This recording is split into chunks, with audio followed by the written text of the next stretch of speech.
How faith is shown meets us at the crossroads where belief puts on its walking shoes, a gentle but steady reminder from TableTalk Magazine that faith was never meant to live only in the mind or rest quietly on the tongue.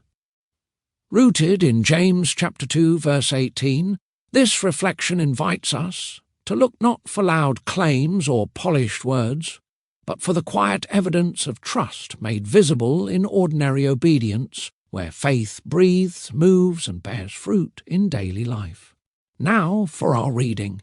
But someone will say, "You have faith, and I have works. Show me your faith without your works, and I will show you my faith by my works." James chapter 2, verse 18. We have noted that James stresses that believers ought not to be double-minded. In essence, this means that Christians must not say one thing and do another, that they must live in a manner consistent with their profession of belief in the Lord Jesus Christ.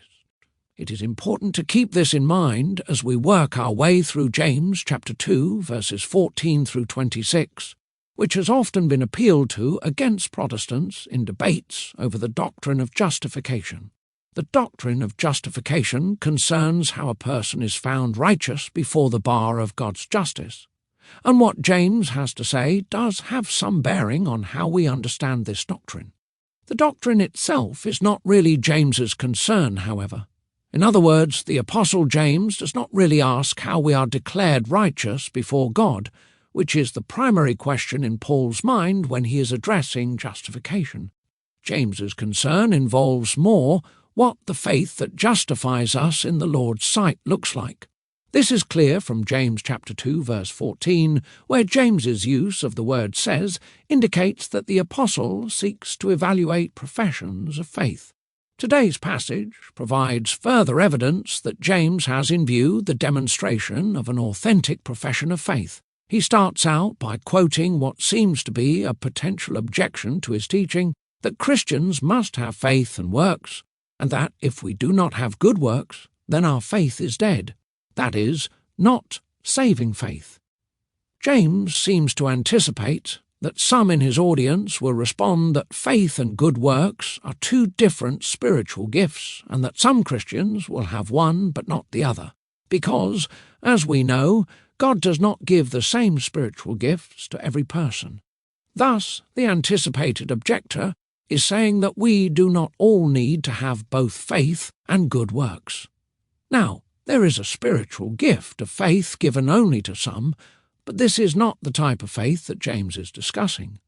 He is speaking of saving faith, which is given to all believers and is necessary for salvation.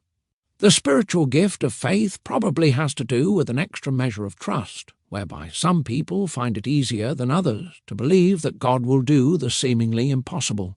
Such saving faith is inseparable from good works, though it can and must be distinguished from good works. We see this inseparability in that our good works are one evidence of saving faith. John Calvin comments that James does not maintain that everyone who seems good possesses faith. This only he means that faith, without the evidence of good works, is vainly pretended, because fruit ever comes from the living root of a good tree. People can do deeds that are good insofar as they help other people without having saving faith, but no one can have saving faith without also doing good deeds in service to God and neighbour. This concludes our reading. Thank you for listening.